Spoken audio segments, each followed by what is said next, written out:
Jocko, if you say this, you're gonna lose your supplement deal. My penis hurt, I have to go boom boom. If something like that for him was really at risk, he would fold. Can't believe I got the agency that did that Super Bowl commercial on the phone. These guys are the lords of junk. You look at the most replayed, this is the most replayed moment. They never say anything truly controversial. That doesn't make sense to me. Why? Because it would jeopardize the sale of their supplements. The book is for preserving information between generations. You really need 300 pages to talk about how you run a marathon? And now a book is part of the monetization model for all these people who should be nobodies.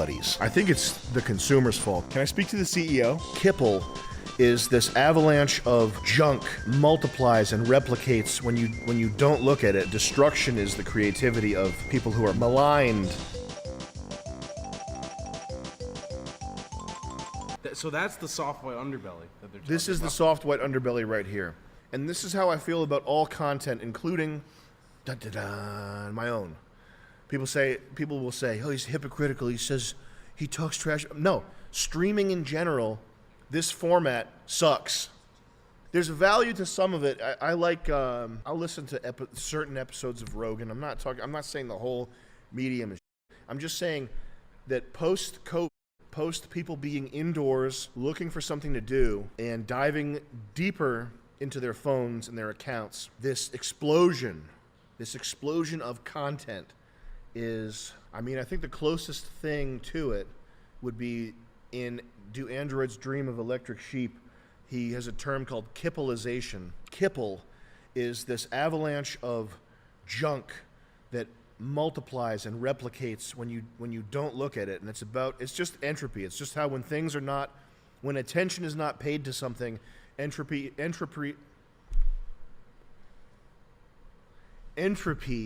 increases. You just have to constantly be paying attention in order for destruction and disease not to triumph over life.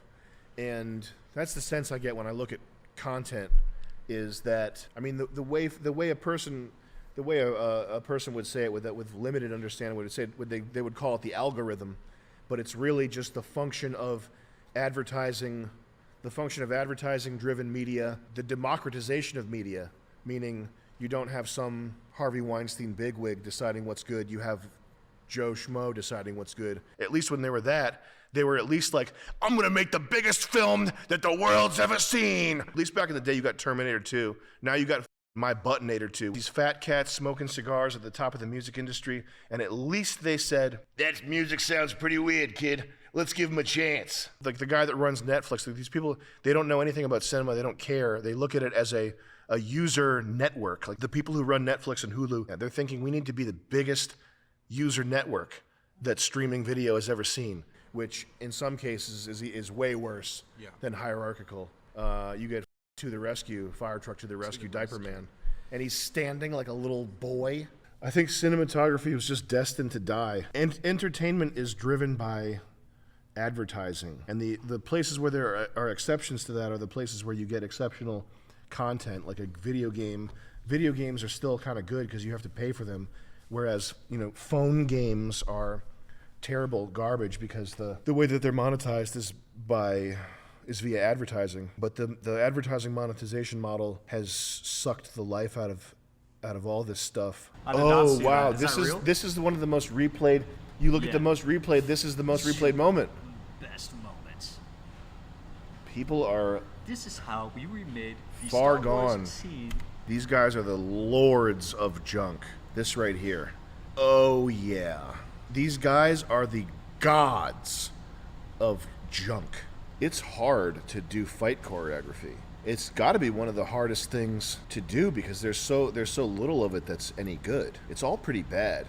You know what was good was Christian Bale's fighting in the Batman movies, the Christopher Nolan Batman movies. This is the very worst, the very, very worst that's possible to make. There's the destructive impulse and the creative impulse. Destruction is how, this is a Stefan Molyneux idea, but destruction is the creativity of people who are maligned, people who are helpless and can't have no agency and can't do things. The way they create is by destroying. And that's where the leftist impulse to see cities burn and all that stuff comes from. But this, as far as stuff that's creative and not destructive, This is the very worst that you can do. There's nothing. I don't think there's anything worse than this. I really mean that.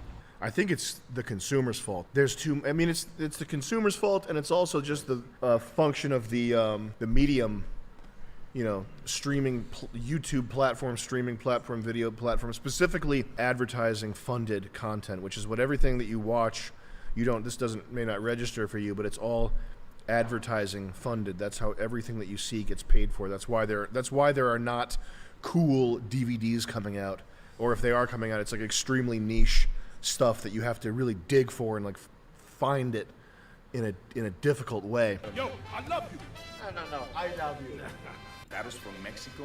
Imagine pitching that. I mean, I guess it gets the point across. I feel like with a product that's avocados from Mexico, I feel like you get people would expect a sort of Latin flavor ad to be janky and not make sense and be weird, and have nudity in it. If you're making an ad, all that matters is if it gets the name across. But as far as like a miniature piece of content, this really is a piece of but probably made people buy avocados. I saw that avocado commercial. Gets people thinking about it. I want to know what agency did that, though. Let me just call these guys. How can I help you? Is this 𝐿ERMA? It is, yes. That's cool, man. I can't believe I got the agency that did that Super Bowl commercial on the phone. That's so cool and far out. Can I speak to the CEO? You cannot speak to the CEO. That's Why? he's not available. Can I leave a message for him?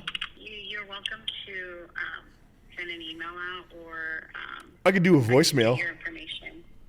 Could just go for a voicemail. I don't know if his phone is set up for. We don't have a phone system yet, and I don't want to give you his personal phone line. I could go for a personal. But yeah, I can take a message if you'd like. Personal works. He would have to approve me giving out his personal phone number. I wouldn't be able to just. That doesn't make sense to me. Why? There's interesting moments in all of this stuff. I mean, there's interesting moments in Mr. Beast videos, but everything doesn't have to be like the New Testament. But everything should have some quality to it, where after you consume it, you don't feel like you just wasted 6 hours of your life. Yeah, well, I was thinking how what I did for a long time was I watched The American Office while I was eating, and that feels like spiritual popcorn or whatever, but The American Office is a masterpiece. It's a good show. And it has everything in it. It is well worth watching multiple times. It's cozy. Books now. Like in the past, the purpose of a book, or the way that people would have seen a book is for preserving information between generations. It's for passing down your knowledge or your story or whatever for posterity, basically. It's a thing like if you had a book in the past, it was a real serious big deal type of thing. And now a book is part of the monetization model for all these people who should be nobodies, like David Goggins, these people who they don't have some vast wellspring of bases of knowledge from which they can build this like pyramid of wisdom or whatever. They're basically just selling their public speaking tour. Imagine what's in these books, never finished. It's 300 pages? You really need 300 pages to talk about how you can run a marathon, a 30-hour marathon? Every nobody blogger on medium.com or every nobody who's had a TED Talk has an accompanying book to sell.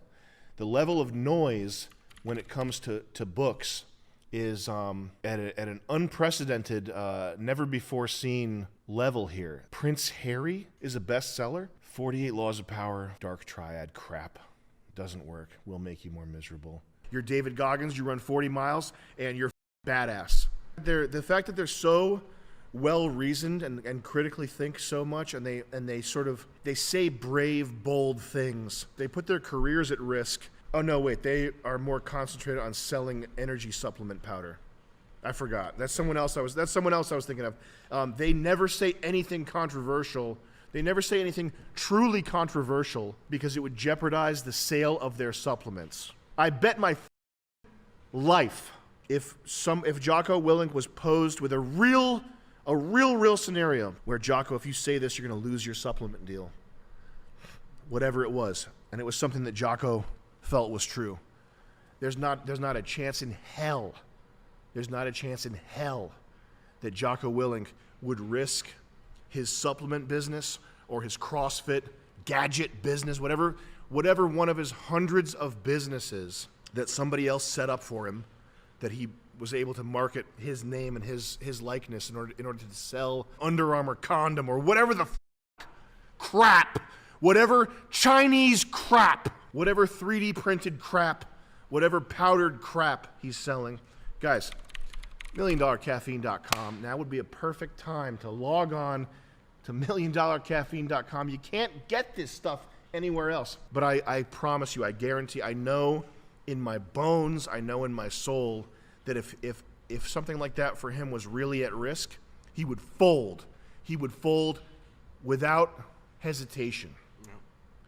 That's a folder. The monetization model, it affects the end product so much. It's the reason why everything sucks. Nobody really is buying tickets to go see movies anymore. Nobody's buying DVDs anymore. So everything has to appeal to advertisers. It has to be the kind of thing where you're not selling an $80 DVD to 1,000 people. You're selling an 8-cent ad impression that goes across 1 million people. So you have to appeal to a totally different demographic anyways. You'd be hard pressed to make something more disposable, more vacuous, more worthless than this. Like many children, like children's art, therapeutic art by and homeless people. I'm not joking about this. Like you go to a place where they let homeless guys, which is that's a very funny thing to think about too. You ever think about that? I had Homeless people art? I dated a girl who worked in a place where they let homeless people just get off the street and go do art and whatever. Yeah. And it was just mayhem, like constant off, like Tammy, my penis hurt, I have to go boom boom. But they're all like smoking cigarettes. Yeah, doing yeah, crack. exactly. Like taking cigarette breaks and then coming back in and saying I have to jack off in a baby voice. Like just everywhere and dicks in the bathroom. Anywhere you turn, there's a cock hanging out. Yeah. Me tell me, oh my penis go boom boom. Oh wow. Like But their art was good. I mean and I'm not joking. The art you gotta calm them down, stop them from off so much. Yeah. You gotta give them a break. Give them the watercolors. Get them to unwind. Give them a block of soap to carve. Let them make a face or whatever. That art has more merit and more value than this. And I'm serious. I'm not joking. I'm not joking. I haven't thought about it too much, but even if you were making like war propaganda, I don't know if that would be worse than this. I don't They at know. least have historical value. If you were doing logo design for the Biden campaign or whatever, like Shepherd Ferry stuff, that stuff makes me mad. I don't think that's worse than this. yeah. And that's what happens when you're 4 feet tall, and you have a chip on you have such a chip on your shoulder that you need to get to damn near 300 pounds. $20. Oh, is he saying to stop bombing Gaza? Maybe I was wrong. And we're going to starve and crush Hamas. And, oh, you don't want to get starved and crushed? Cool. Come to this location at this time to see your perspective a little bit as well. Maybe I was wrong. Hey. We'll edit that out later, guys.